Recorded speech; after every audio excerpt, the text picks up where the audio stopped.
Shami. Welcome to our YouTube channel Arya Fortune Foundation. आज हम करेंगे 7th क्लास का 5th चैप्टर, जिसमें आज हम लोग बात करेंगे एक्सरसाइज 5.5 की। क्या है इस एक्सरसाइज में? इस एक्सरसाइज में है कि किस तरह से हम जनरल रूल्स बनाते हैं with the help of algebraic expressions. किस तरह से फॉर्मूलाज हम डिराइव करते हैं अलजेब्रिक एक्सप्रेशंस की हेल्प से। फॉर एग्जांपल, अगर मैं एक ट्रायंगल लेती हूँ, इक्विलेटरल ट्रायंगल, हम लोगों ने पेरीमीटर और एरिया के बारे में पढ़ा हुआ है। लाइक पेरीमीटर ऑफ स्क्वायर हमने पढ़ा है, पेरीमीटर ऑफ रेक्टेंगल पढ़ा है, पेरीमीटर ऑफ ट्रायंगल पढ़ा है, इनके एरियाज भी पढ़े हैं हमने, उनके फॉर्मूलाज भी किए हैं। वो फॉर्मूलाज किस तरह से बने? अलजेब्रिक एक्सप्रेशंस का ही यूज किया। फॉर एग्जांपल, अगर मैं बात करूँ स्क्वायर की, तो स्क्वायर का पेरीमीटर कितना होता है? 4 मल्टीप्लाई साइड, या फिर हम इसको जनरल लिख देते हैं 4s। अगर मैं एरिया की बात करूँ तो एरिया ऑफ स्क्वायर इज, हम लिखते हैं इसको साइड स्क्वायर या साइड मल्टीप्लाई साइड। अब अगर साइड में s मान लूं तो मैं इसको लिख देती हूँ as s square. Area of rectangle हमने पढ़ा, कितना था? Length into breadth. इसका पेरीमीटर कितना होता है? 2 इनटू लेंथ प्लस ब्रेड। अब ये सब किस तरह से है, किस तरह से है, हमने किस तरह से इनको जनरलाइज किया, वो चीज देखेंगे आज। अब देखो, सपोज कीजिए मेरे पास एक इक्विलेटरल ट्रायंगल है।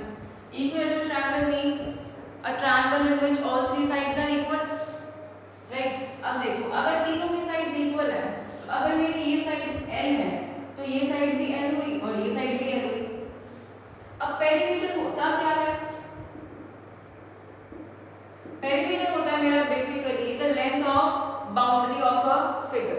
अब ये मेरे पास एक क्लोज्ड फिगर है, ट्रायंगल है। अगर मुझे इसका पेरीमीटर फाइंड आउट करना है तो मींस मुझे बेसिकली क्या करना है, इसकी जो बाउंड्री है मुझे उसकी लेंथ निकालनी है।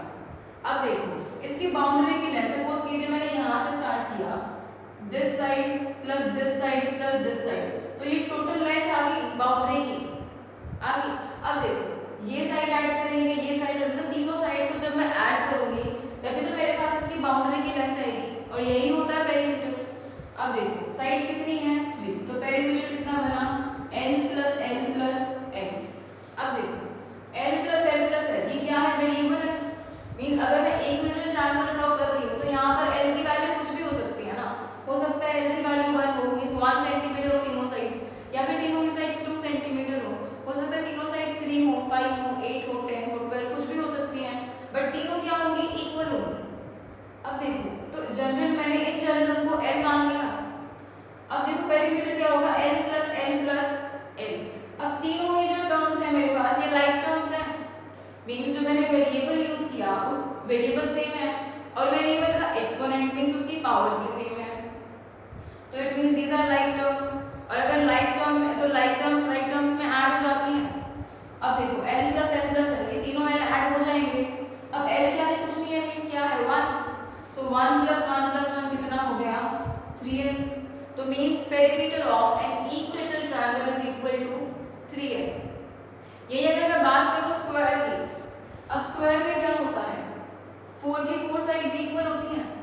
अगर मैं एक साइड को S मान लूं तो ये साइड भी S हुई, ये भी S और ये भी S, चारों ही साइड S हो गई। मींस अगर स्क्वायर की एक साइड 1 है तो चारों साइड्स 1 होंगी। अगर मैंने एक साइड 4 मानी तो ये भी 4, ये भी 4, ये भी और ये भी, चारों साइड्स 4 सेंटीमीटर हुई ना, राइट। अब इसका पेरीमीटर किस तरह से निकलेगा?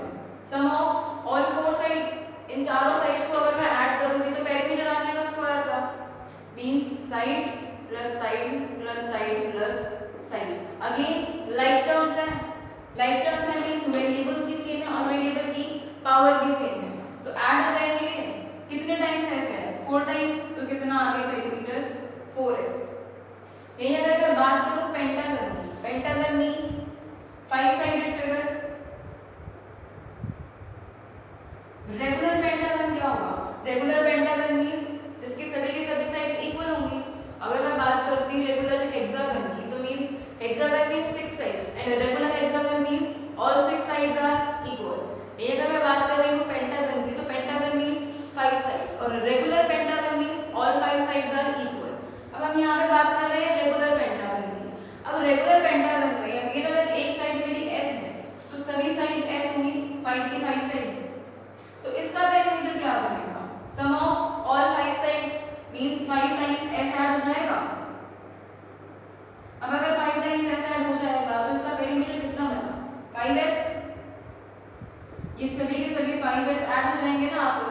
क्योंकि जो वेरिएबल है वो सेम है और वेरिएबल के साथ जो उनकी पावर्स है वो भी सेम है, तो these are like terms.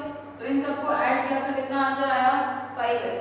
So what is the perimeter of a regular pentagon 5s। अगर बोलूं what is the perimeter of a regular hexagon तो 6s, राइट। अब देखो नेक्स्ट आता है एरिया।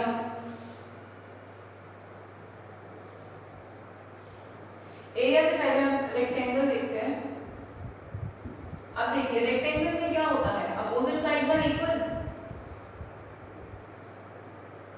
रेक्टेंगल में एक लेंथ होती है हमारे पास, सपोज कीजिए लेंथ को मैंने l मान लिया, एक होती है मेरे पास ब्रेड्थ, सपोज मैंने ब्रेड्थ को b मान लिया।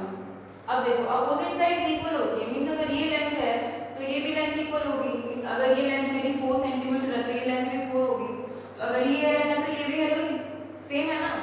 और ब्रेड्थ भी इक्वल होती है, मींस अगर लेंथ 4 है मान लो और ब्रेड्थ 2 है, तो अगर ये मेरे पास सपोज कीजिए अगर ब्रेड्थ 2 है तो ये भी तो 2 होगी ना, मींस अगर ये b है तो ये भी b होगी। अब देखो अब मुझे क्या फाइंड आउट करना है, इसका पेरीमीटर। अब पेरीमीटर क्या होता है, लेंथ ऑफ बाउंड्री, मींस चारों साइड्स को ऐड कर दें। अब देखो अगर मैं चारों साइड्स ऐड करूंगी तो l plus b plus l plus b, यही आ गया। अब लाइक टर्म्स में ऐड होंगी। अब लाइक टर्म्स है कौन कौन सी, l और l लाइक टर्म्स है, और ये b और ये b ये आपस में लाइक है। सो l प्लस l कितना हुआ 2l, b plus b 2b। अब टू दोनों में 2l and 2b, 2 times length and 2 times breadth, तो हमने 2 कॉमन ले लिया, 2 मल्टीप्लाई लेंथ प्लस ब्रेड्थ, ये बन गया पेरीमीटर रेक्टेंगल का।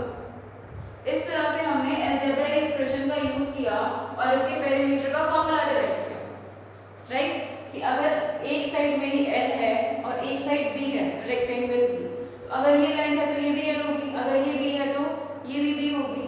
तो पेरीमीटर क्या होता है, लेंथ ऑफ बाउंड्री, तो चारों साइड्स को ऐड कर देंगे, l plus b plus l plus b। अब l में ऐड होगा, b में ऐड होगा, because they are like terms. तो जब l में l ऐड किया तो 2l, b में भी ऐड किया तो 2b। तो यहाँ से जनरल फॉर्मूला क्या बन गया पेरीमीटर का, 2 मल्टीप्लाई लेंथ प्लस ब्रेड्थ। अब ये अगर मैं बात करूं एरिया की, तो एरिया क्या होता है, अब देखिए एरिया क्या होता है, लेंथ मल्टीप्लाई ब्रेड्थ। तो area of rectangle is length multiply breadth. अगर मैं बात करूं स्क्वायर की, स्क्वायर में ये s है, ये भी s, ये भी s और ये भी s। अब देखो यहाँ मैंने क्या किया, दो एडजेसेंट साइड्स की मल्टीप्लाई की ना, तो यहाँ पर क्या होगा, एरिया ऑफ स्क्वायर भी क्या होगा, एरिया ऑफ स्क्वायर में तो लेंथ मल्टीप्लाई ब्रेड्थ ही होगा ना, लेकिन स्क्वायर में होता क्या है, लेंथ ब्रेड्थ सब क्या होती है, इक्वल होती है।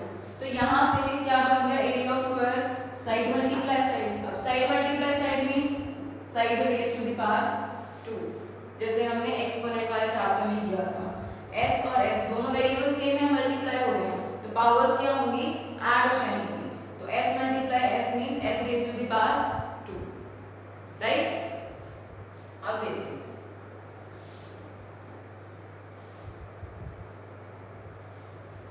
अब सपोज कीजिए मेरे पास एक नंबर है, कोई इंटीजर है मेरे पास, suppose n, any integer, suppose कीजिए मैंने एक इंटीजर ले लिया 10। अब अगर मुझे फाइंड आउट करना है इस 10 का successor, successor means next number, तो 10 से नेक्स्ट नंबर कौन सा होगा, जब मैं इसके बाद ऐड करूंगी 10 के बाद क्या आता है 11, मींस 10 प्लस 1 किया तो सक्सेसर आ गया। और अगर मुझे फाइंड आउट करना है इसका प्रीडिसेसर, प्रीडिसेसर मींस 10 से पहले कौन सा नंबर आ रहा है, कौन सा नंबर आता है 9, तो मींस जब मैंने 10 में से 1 माइनस किया तो मेरे पास प्रीडिसेसर आ गया। अब इन जनरल अगर मेरे पास कोई इंटीजर है n, अगर मैं इस n में 1 ऐड करती हूँ तो मेरे पास क्या आएगा, सक्सेसर। और अगर मैं इस n में से 1 माइनस कर रही हूँ तो मेरे पास क्या आ रहा है, प्रीडिसेसर,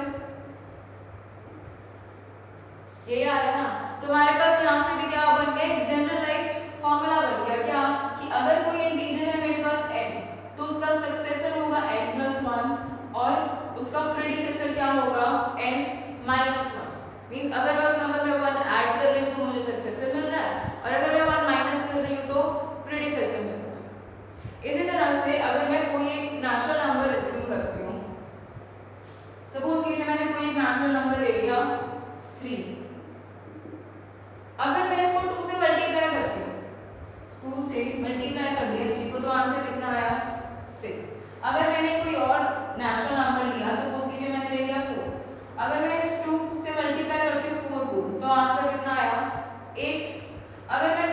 नेचुरल नंबर लेती हूँ, सपोज कीजिए मैंने लिया 9, अगर मैं इसको 2 से मल्टीप्लाई कर रही हूँ तो आंसर कितना आया 18। मींस मैं कोई भी नेचुरल नंबर ले लूँ, एनी नेचुरल नंबर, अगर मैं उस नेचुरल नंबर को 2 से मल्टीप्लाई करती हूँ तो मेरे पास जो आंसर आ रहा है वो हमेशा क्या आ रहा है, एक इवन नंबर आ रहा है। आप चाहे कोई और नंबर ले लो, सपोज 99, अगर मैं इसको 2 से मल्टीप्लाई करती हूँ तो आंसर कितना आया 198। अगर मैं कोई और नंबर लेती हूँ, सपोज 101, इसको भी 2 से मल्टीप्लाई किया तो आंसर कितना आया 202, means again an even number. तो इन जनरल अगर मैं कोई भी नेचुरल नंबर ले रही हूँ n, तो जो 2n होगा मेरा वो हमेशा ही क्या होगा, एक इवन नंबर होगा। और अगर इसी 2n में यानी इसी इवन नंबर में मैं 1 ऐड कर दूं तो वो हमेशा क्या होगा, एक ऑड नंबर। मींस यहाँ पर 6 आया, अगर मैंने 6 में 1 ऐड कर दिया तो आंसर कितना आया 7, ऑड नंबर। यहाँ पर आंसर आया 8, अगर मैं 8 में 1 ऐड कर दूं तो आंसर कितना आया, अगेन एन ऑड नंबर। 18 में अगर मैं 1 ऐड कर दूं तो आंसर कितना आया, एक ऑड नंबर। 198 में 1 ऐड किया जाए तो आंसर कितना आया, ऑड नंबर। 202 में मैं 1 ऐड करूंगी तो आंसर कितना आएगा, again an odd number. Means in general अगर मेरे पास कोई एक नेचुरल नंबर है, उसको अगर मैं 2 से मल्टीप्लाई कर रही हूँ तो दैट इज इवन नंबर। और उसी 2n में अगर मैं 1 ऐड कर रही हूँ या उसी इवन नंबर में अगर मैं 1 ऐड करती हूँ then that is odd number, right. फिर हमारे पास आते हैं पैटर्न्स।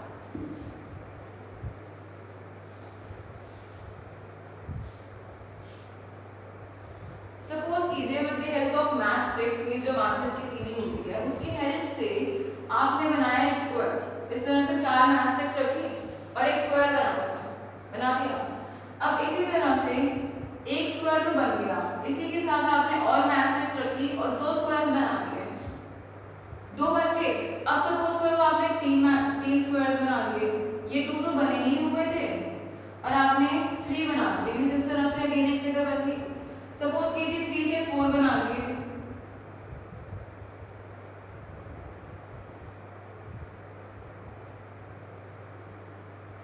अब देखो जब हमने एक स्क्वायर बनाया तो कितनी मैथ स्टिक्स यूज हुई, 1 2 3 4 यूज हुई।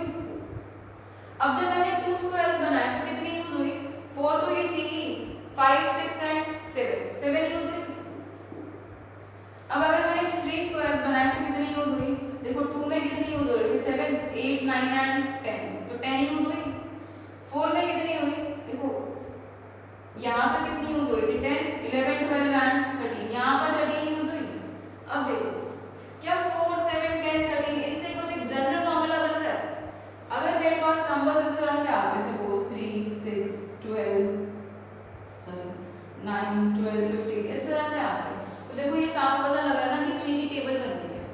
3 की अगर टेबल बन रही है तो मैं उसको इन जनरल लिख सकती थी 3n, लेकिन यहाँ पर तो ऐसा नहीं है। यहाँ पे क्या है, देखो 3 1 जा 3, 3 + 1 4, 3 1 जा 3 + 1 4।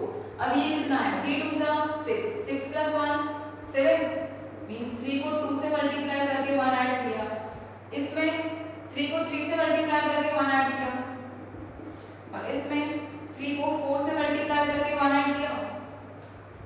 अब देखो, अब मैं क्या यहाँ से देखो इस पैटर्न से क्या मैं एक जनरल फॉर्मूला बना सकती हूँ।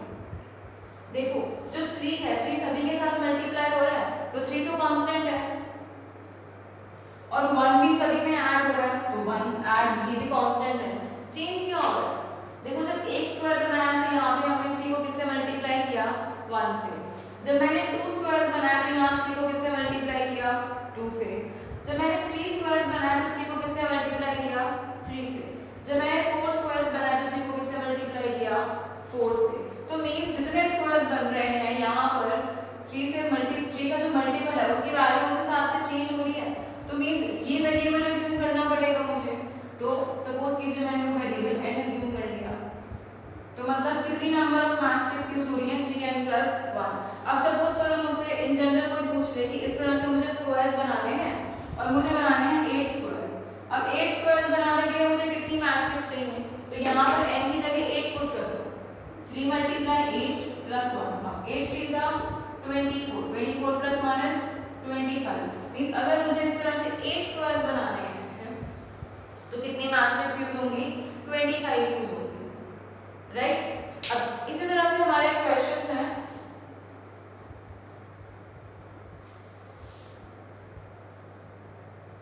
जरूरी नहीं है कि सब में जनरल फॉर्मूला यही बनेगा, डिफरेंट भी बन सकता है, वो आपको चेक करना है कि क्या बनेगा। अब देखो एक्सरसाइज 5.5 फर्स्ट क्वेश्चन कह रहे observe the pattern of digits made from the line segments of equal length.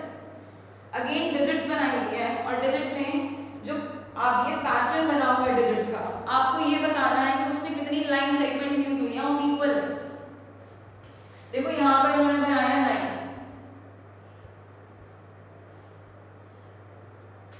Right, ये एक लाइन बन गया। ऐसे ही उन्होंने बनाया दूसरा लाइन इसी के साथ बिल्कुल, देखो ये था एक लाइन, उसके बाद उन्होंने सेकंड बना दिया, फिर उन्होंने थर्ड बना दिया इसके साथ ही।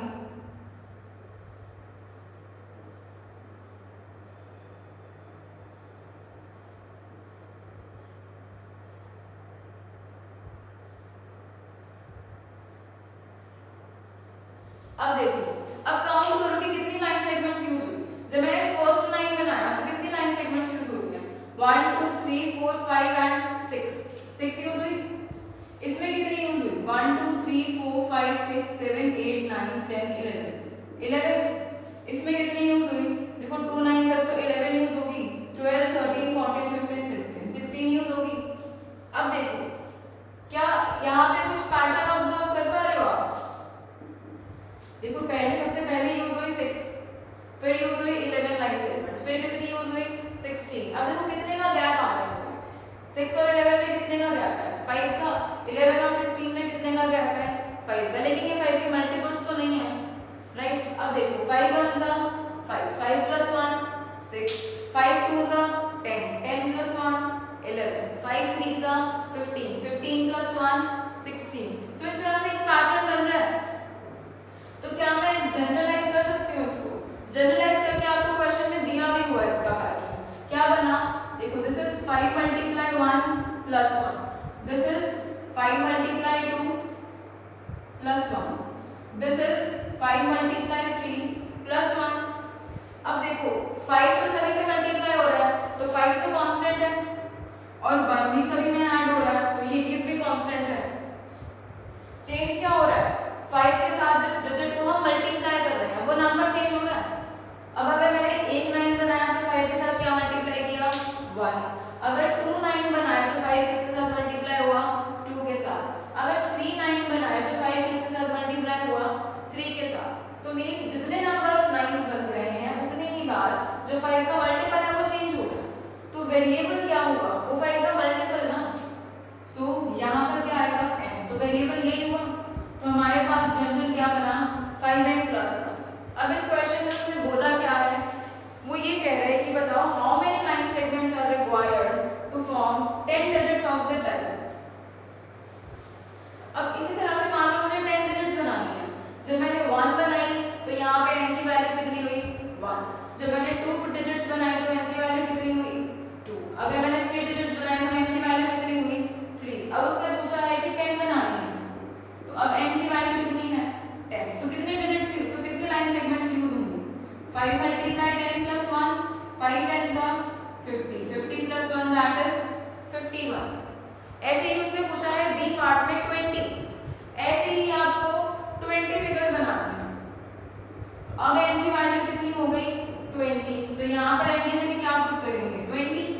5 into 20 plus 1, 5 को 20 से किया तो 100, 100 plus 1 is 101। मीन्स जब मैं इस तरह से 20 डिजिट्स बनाऊंगी तो कितनी लाइन सेगमेंट्स यूज होंगी? 101। और इसी तरह से उसने मुझसे सी पार्ट में पूछा है कि मुझे ऐसे कितनी डिजिट्स बनानी है? 50। अगर 50 बनानी है तो कितनी लाइन सेगमेंट्स यूज होंगी? तो अब क्या करेंगे? n की जगह क्या पुट करते हैं? 50 plus 1। Now 5 into 50 is 250, 250 plus 1 251। Means जब मैं इस तरह से 9 की 50 डिजिट्स बनाऊंगी तो कितनी लाइन सेगमेंट्स यूज होंगी मेरी? 251, राइट। ऐसे ही आपको दिया हुआ है सेकंड पार्ट में 9 की जगह 8 बनाया हुआ है। देखो ये 8 बन गया, ऐसे बन गया। अब इसका भी मुझे जनरल फॉर्मूला दिया हुआ है 5n+2। देखो अब यहाँ पर मेरी कितनी लाइन सेगमेंट्स यूज हो रही है, 7। इसमें कितनी यूज हो रही है, देखो 7 इसमें, 8 9 10 11 12। इसमें कितनी यूज हो रही है, 16 थी पहले, अब एक और ऐड होगी तो कितनी होगी, 17। अब देखो अगेन 5 के मल्टीपल से 2 से आ रहा है, देखो हर एक में 5 5 ऐड हो रहा है। 7 और 12 में कितना डिफरेंस है, 5 का। 12 और 7 में कितना डिफरेंस है, 5 का। मींस ऐड तो हर बार 5 ही हो रहा, राइट। लेकिन जो ये नंबर्स है ये 5 के मल्टीपल्स तो नहीं है। अगर ये नंबर्स 5 के मल्टीपल्स नहीं है तो मींस कुछ जनरल पैटर्न बनेगा 5 के मल्टीपल से रिलेटेड। तो वो क्या बना, 5 1 सा 5। अब कितना ऐड हो रहा है यहाँ पर, 2। 5 2 सा 10 और ऐड कितना हुआ, 2। 5 3 सा 15 और अगेन ऐड कितना हुआ, 2, राइट। अब देखो अब यहाँ पे कांस्टेंट क्या है, एक तो 5 से मल्टीप्लाई हो रहा है सब में, ये चीज कांस्टेंट है। 2 सभी में ऐड हो रहा है, ये भी कांस्टेंट है। तो चेंज क्या होगा कि जब मुझे एक 8 बनाना है तो n की वैल्यू कितनी है, 1। अगर मुझे 2 8s बनाने हैं तो n की वैल्यू कितनी है, 2। अगर मुझे 3 8 बनाने हैं तो n की वैल्यू कितनी है, 3। तो मींस इन जनरल इसको मैं लिख सकती हूँ एज 5n+2। अब अगेन उसने पूछा है कि अगर मुझे ऐसे 10 8 बनाने हैं तो n की वैल्यू कितनी हो जाएगी, 10। तो कितने लाइन सेगमेंट्स यूज होंगी, 5 × 10 + 2, 5 10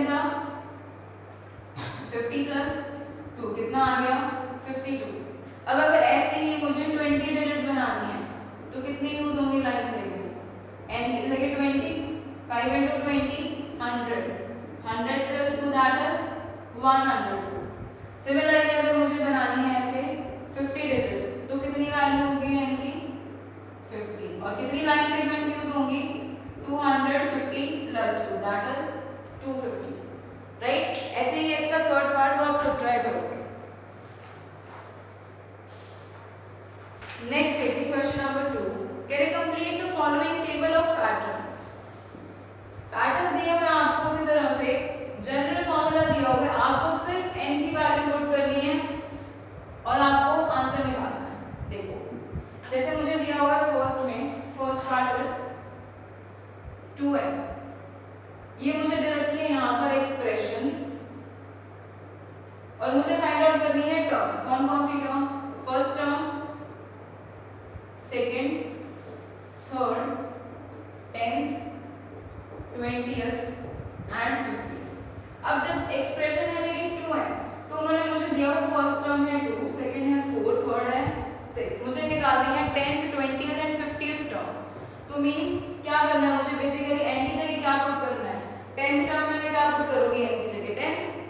अगर मैं 10 पुट करती हूँ 2n means 2 × n, 2 10s are 20, तो 10th टर्म क्या बनी मेरी 20। 20th टर्म फाइंड आउट करने के लिए n की जगह क्या पुट करें, 20, तो 2 × 20 is 40, तो 20th टर्म मेरी क्या बन गई, 40। नेक्स्ट क्या पूछा उसने, 50th, तो n की जगह क्या पुट कर दें, 50, तो मींस 2 × 50 is 100, तो 50th टर्म क्या बनी मेरी 100, राइट। ऐसे ही होगा नेक्स्ट पार्ट इसका।